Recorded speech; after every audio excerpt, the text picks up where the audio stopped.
Hello, it's me again, Knox, back with another story from r/no sleep. Today we're reading The People Upstairs Won't Stop Singing Happy Birthday. It's been 5 hours.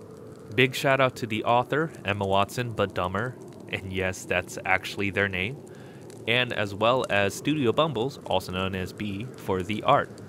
Like always, a link to the story will be in the description below if you want to read it yourself, as well as a link to B's channel, so please go show them some love. I'll be right here. Okay, so here is The People Upstairs Won't Stop Singing Happy Birthday. It's been 5 hours. I don't usually work on Sundays, but I needed some extra cash, so I took an early shift.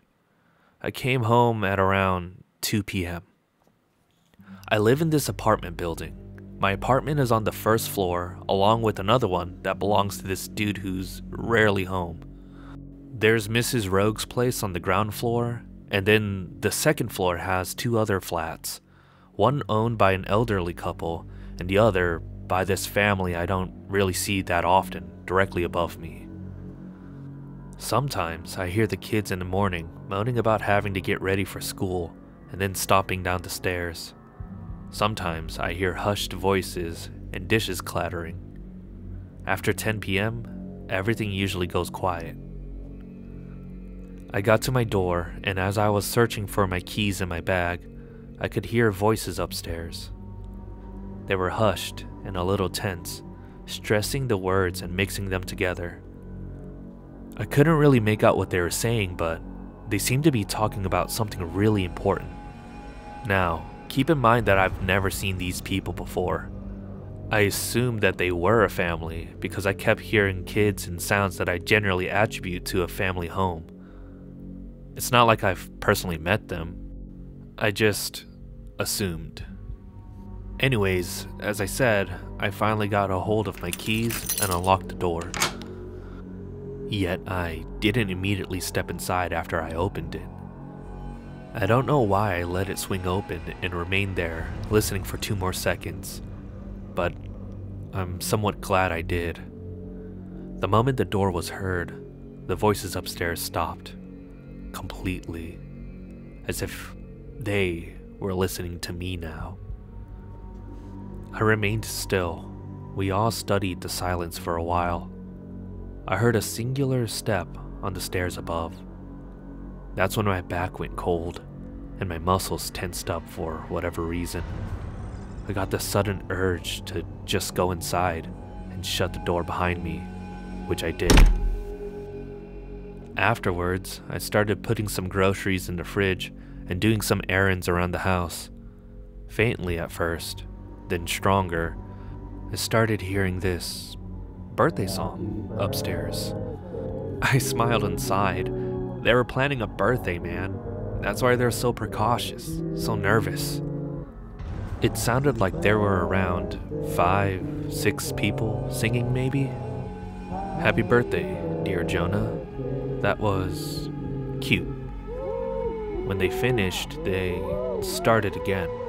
I did find it weird, but I assumed the kid had asked for it again. Kids love blowing out candles and whatever. It was an awfully long song. It kept looping until reaching its conclusion, just like the first time. It had a lot of unnecessary runs and filler, and extra lyrics. When they finished, a little pause followed. Then they started again, in the exact same way. Fucking weird family, I thought, and by that time I'd gotten annoyed. So I just put on my headphones and laid down on the couch. I fell asleep at around 4 or 5 p.m. I woke up from the nap disoriented. Man, after work naps hit the hardest. I'd sleep until around 8 p.m., and the sun was peeking at me from behind some buildings. A sunset that was more blue than red. A melancholy and confusion that reminded me of how liminal your house felt when you would go to sleep after school and wake up with a sore throat and a huge pillow mark on your face. With your mood ruined, your mother suddenly calling you out to go to dinner. I swallowed, Staring blankly at the window, highlighted in gold and rum, I rubbed my eyes and massaged my face.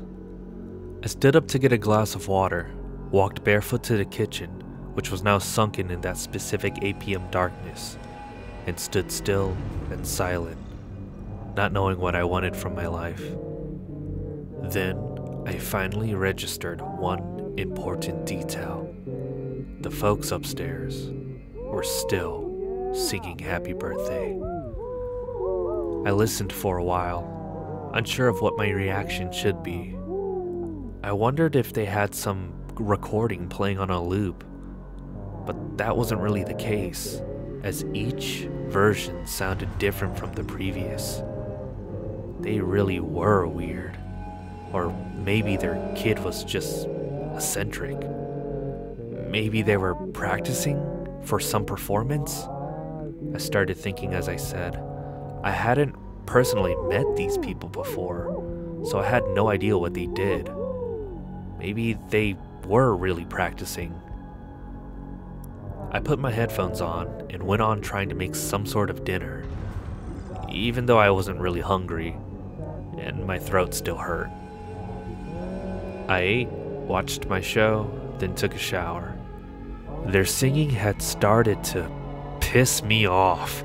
It was now approaching 10 p.m., and I felt the need to go upstairs and tell them to quit it. I'm not confrontational. I really don't like telling people they upset me, and most don't have an appropriate reaction at all. I didn't want to talk to them, so I called my mom. I started telling her about my day, but she interrupted me, asking about the people upstairs. Yeah, they've been doing it for hours. I don't know. It's really starting to get on my nerves. Well, go up to them and knock. Aren't the other residents annoyed? The old people upstairs? I'm sure they wanted to sleep by now. Maybe I could just put on some music. That could cover them up. But do you want to listen to music? No, not really. Then why do it to please them? Go upstairs, Michaela. I sighed and reluctantly agreed. After hanging up, I put on a sweater and unlocked my front door. The moment I opened it, the air felt a little colder.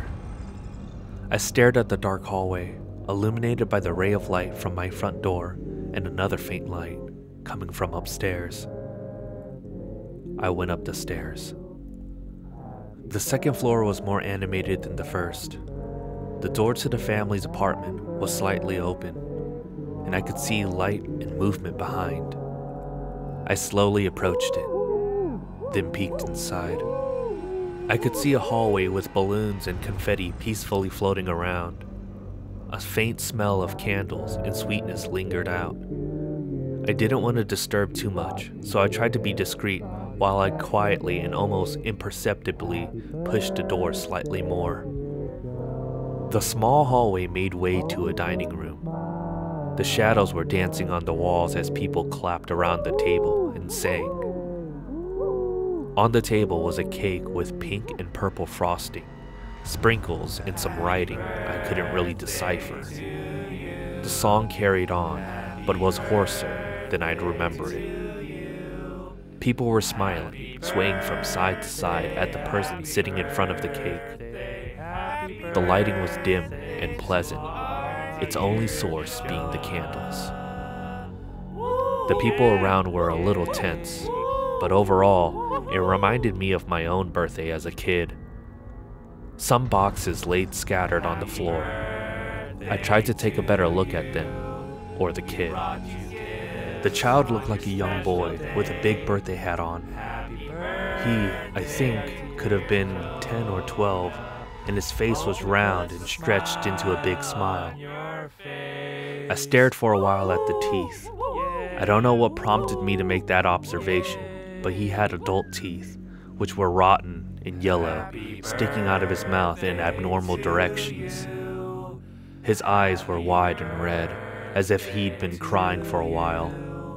I don't remember seeing him blink at all in the minutes that I watched that felt like hours. He looked really shaken and tense. I'd never seen a child like that before. Never in my life. All the courage I had before peeking through the door had evaporated. I must have zoned out watching the scene when I was pulled away from my trance. The kid shifted his eyes from the candles, which had now almost completely melted, and looked straight at me. I felt seen like I'd never been before. My heart completely collapsed, leaving a painful knot in my chest as I made eye contact with the child. His smile slowly faded, turning into a grimace. I wanted to run, but I was somehow frozen in place. Suddenly, he blew out the candles and the room was engulfed in darkness. I heard something shuffle in the dark towards me, gasped and shut the door behind me as I practically jumped down the stairs. The shuffling and scratching followed. I gripped the door and slammed it behind me, just as something slammed into it from the other side. Eyes wide and unfocused, I barely managed to lock it as the banging started. The song upstairs had stopped. I looked through the peephole. The hallway was completely dark now, but I could make out the details of the face I'd looked at before in the dimly lit dining room. Only now we were at eye level, which was impossible, since that had been a kid, had it?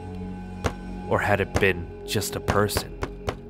The more I thought, the more I realized that I had no idea what prompted me to assume it had been a kid. The round face, childish clothing. Trying to decipher the memory meant analyzing every detail of that horrible face, a thing I didn't want to do. The banging turned to scratching. I yelled I was going to call the police. My voice died in my throat. The banging was so strong that it was undoubtedly going to break down my door. Suddenly, I heard a distinct sound upstairs. The banging and scratching instantly stopped. It was a door opening, the elderly couple's door. Hey! What on earth are you doing? It is the middle of the night!